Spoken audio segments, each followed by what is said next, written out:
नमस्कार दोस्तों। सेबी ने एक 18 पेज का डॉक्यूमेंट रिलीज़ किया है जिसमें कुछ इन्फॉर्मेशन दी है और फ्यूचर्स एंड ऑप्शंस ट्रेडर्स के लिए कुछ प्रपोजल्स दिए हैं जो कि हमारी ऑप्शंस ट्रेडिंग को बहुत ज़्यादा इफ़ेक्ट कर सकते हैं और आप लोगों से फीडबैक मांगा है। तो कृपया उस पर अपना फीडबैक दें और यदि फीडबैक ना दें तो फिर बाद में चिल्लाएं नहीं कि ये लॉट साइज़ इतना बढ़ा दिया, अब कैसे ट्रेड करें। तो आइए मैं आपको अपनी स्क्रीन पे लेके आता हूँ और इसमें सेबी ने 7 चेंजेस हमारे लिए सजेस्ट किए हैं जो एफएनओ ट्रेडर्स हैं उनके लिए, कि क्या चेंजेस जो वो लाना चाहते हैं। उनका एम जो है वो है कि मार्केट में बहुत ज़्यादा स्पेक्युलेटिव ट्रेडिंग हो रही है, उस ट्रेडिंग को वो लोग कम करना चाहते हैं। तो आइए मैं आपको ये सेबी की वेबसाइट पे लेके आता हूँ। तो जैसा कि आप ये देख सकते हैं सेबी की वेबसाइट है, ये यहाँ पे ये इसका जो ये लिंक है ये आपको नीचे डिस्क्रिप्शन में मिल जाएगा। तो आप ये 18 पेज का डॉक्यूमेंट है, ये पूरा आप देख सकते हैं। तो और इस पर फीडबैक देने के लिए ये ऊपर जो लिंक है, click here to provide your comments, तो यहाँ पे अपने कमेंट प्रोवाइड करें। बहुत लोग कमेंट प्रोवाइड करेंगे तो they might want to try something else, ठीक है। तो अभी इनका ये बोलना है कि डेरिवेटिव मार्केट जो है वो प्राइस डिस्कवरी को असिस्ट करता है वगैरह, उसका एम कुछ और था और अभी यूज़ किसी और चीज़ के लिए हो रहा है। और ये बता रहे हैं कि अभी मार्केट में किस तरह के डायनामिक्स और किस तरह के मिक्स जो है वो ट्रेडिंग हो रही है। ये सब मैं नहीं इस पे जा रहा हूँ, आप जब भी टाइम लगे आप इसे पढ़िएगा। और ये बोलना चाह रहा है, यहाँ पे देखिए इस टेबल से वो दिखाना चाह रहा है कि अभी सबसे ज़्यादा ट्रेडिंग जो है वो स्पेकुलेटिव क्यों होती है, क्योंकि इंडेक्स वाले दिन ही आप देखिए trend in notional turnover near contract expiry for weekly expiry in July 2024। मतलब आप देखिए सेंसेक्स की 27% ट्रेडिंग जो है जो सेंसेक्स में होती है वो एक्सपायरी वाले दिन सिर्फ आखिरी के आधे घंटे में होती है। जैसे बैंक एक्स में 20%, निफ्टी में 16% और बैंक निफ्टी में 13%। आखिरी के एक्सपायरी के आधे घंटे मतलब पूरी एक जो सेंसेक्स की पूरी एक्सपायरी है उसका 27% जो है वो आखिरी के आधे घंटे में, 40% जो है वो आखिरी के एक घंटे में। इसी तरह से आप बैंक एक्स में देखेंगे तो 36%। तो यानी कि मोस्टली लोग सिर्फ एक्सपायरी डे पे आते हैं और वो भी आखिरी के एक घंटे में इतना ज़्यादा ट्रेड कर रहे हैं। तो ये दिखाता है कि बहुत ज़्यादा स्पेकुलेशन हो रहा है। और ट्रेडिंग का टर्नओवर जो है वो आप देख सकते हैं कि ओवर द ईयर किस तरह से जो है बढ़ा है।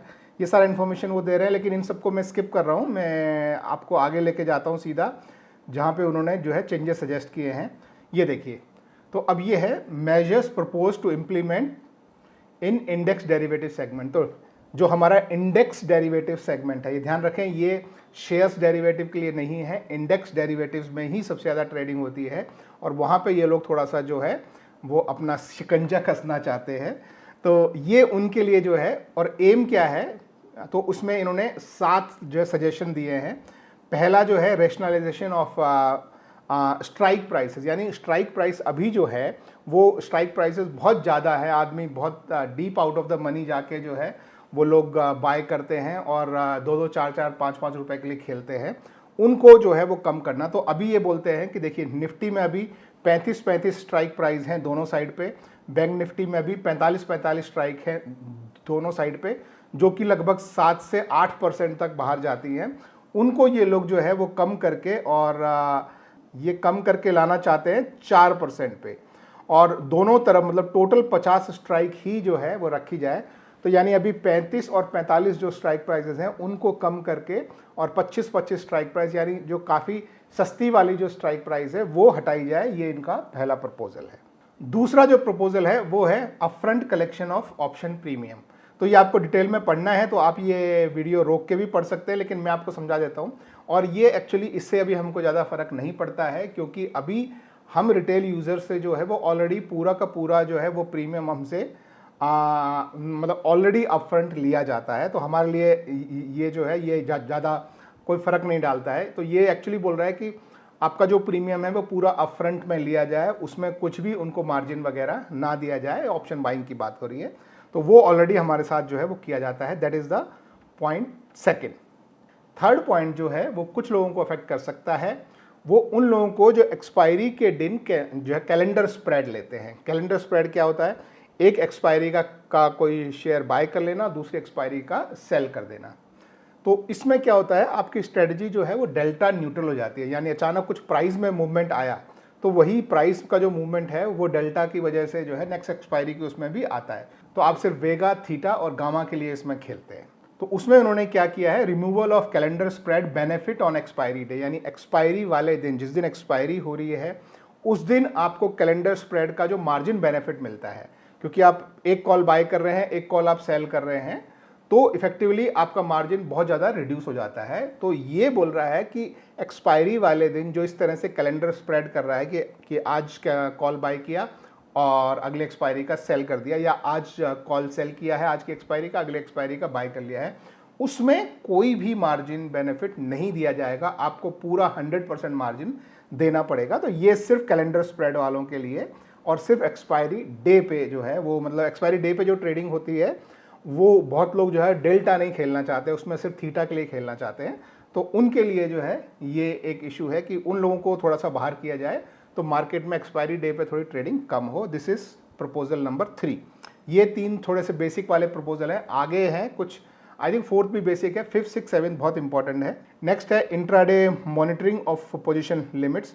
ये नॉर्मली हम लोग जो जीरोधा धन वगैरह के साथ ट्रेड करते हैं उनके साथ ये प्रॉब्लम नहीं है, लेकिन ये बोल रहा है कि इंट्राडे की जो लिमिट जो एनएसई और सेबी ने दी हुई है, ब्रोकर्स वो स्ट्रिक्टली लागू करें रिटेल इन्वेस्टर्स पे, जो कि ऑलरेडी ज़्यादातर केसेस में होता है, लेकिन कभी कभार ऐसा होता है कि हमारे जो बैलेंस है वो नेगेटिव में चला जाता है, और फिर शाम को ब्रोकर कॉल करता है कि आपका ये नेगेटिव में चला गया था, प्लीज़ ध्यान रखिए आगे से ना हो। तो वो चीज़ जो है वो यहाँ बोल रहा है कि प्लीज़ ध्यान रखें कि ये कभी नहीं होना चाहिए। अगर नेगेटिव जा रहा है तो आप चाहे आपकी पोजीशन स्क्वायर ऑफ करो अपने रिटेल यूज़र की, लेकिन नेगेटिव में नहीं जाना चाहिए। इसको वो दिन में काफ़ी बार ट्रैक करेंगे। तो ये हो गई 4th। यहाँ तक सिंपल था। अब आई हैं जो है आपकी मेजर चेंजेस जो आप एक्सपेक्ट कर रहे थे।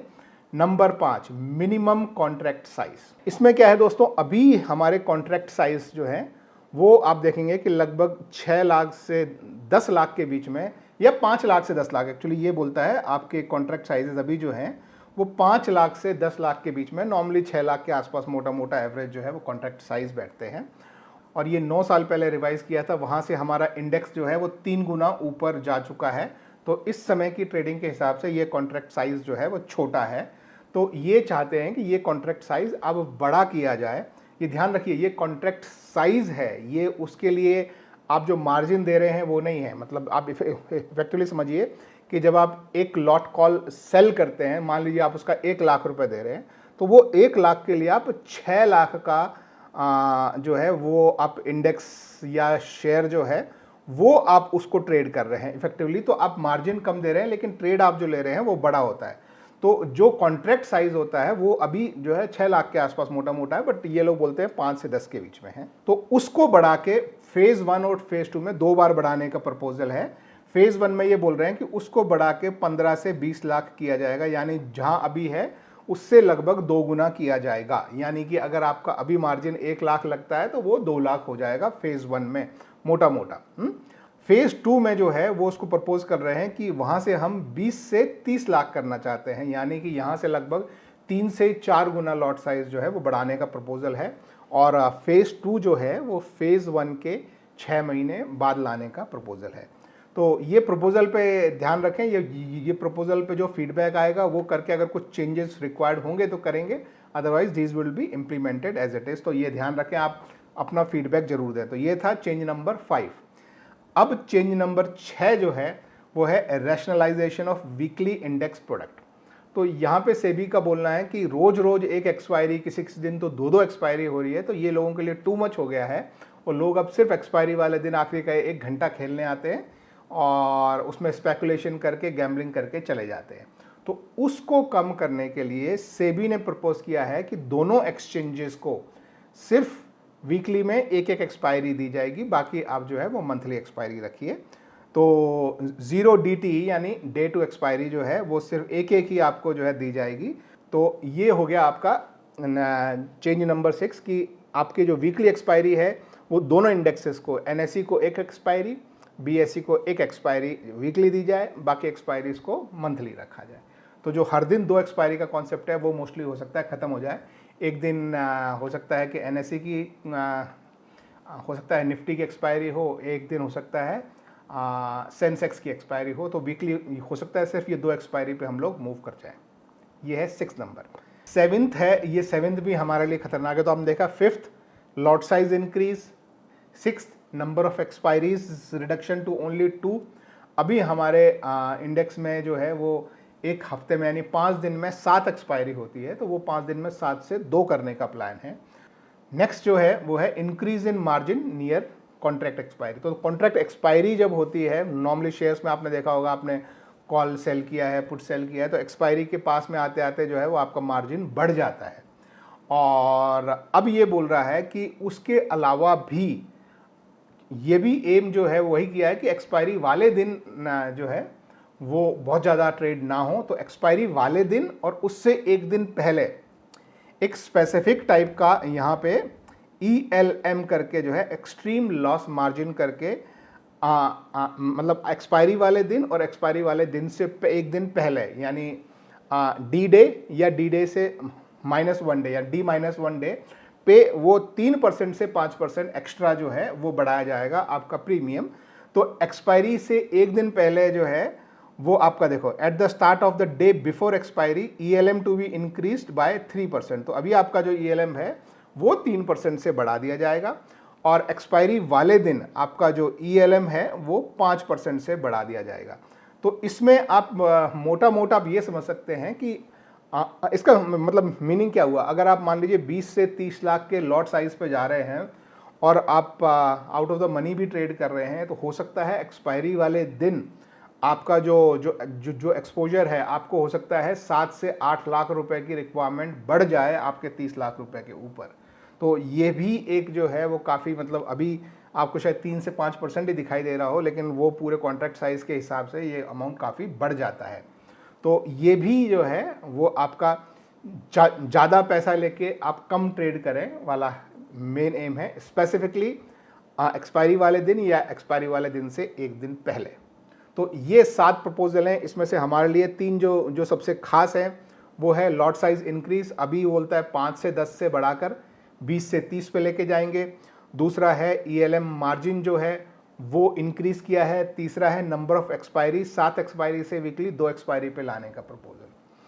आपके जो भी फीडबैक हो, मैं इसमें आगे नहीं जा रहा हूँ, लंबा डॉक्यूमेंट है, आपके जो भी फीडबैक हो वो आप यहाँ पे क्लिक करके और अपने फीडबैक जो है वो प्लीज़ आप प्रोवाइड करें। बहुत सारे लोगों के फीडबैक आएंगे रिटेल यूजर्स के, तो हो सकता है सेबी कुछ सोचे, क्योंकि ये सेबी की एक्सपर्ट कमेटी नहीं, यानी कि कुछ लोगों ने मिलकर ये बनाया है। जब हज़ारों लाखों लोगों का व्यूज़ उनको पता लगेगा तो हो सकता है शायद वो इसमें कुछ चेंजेस भी करना चाहिए। यदि हम लोगों ने रिस्पॉन्ड नहीं किया तो इस पर कोई चेंज नहीं होगा, ये एज इट इज़ मार्केट में लाया जाएगा। That is it, thank you very much, bye bye.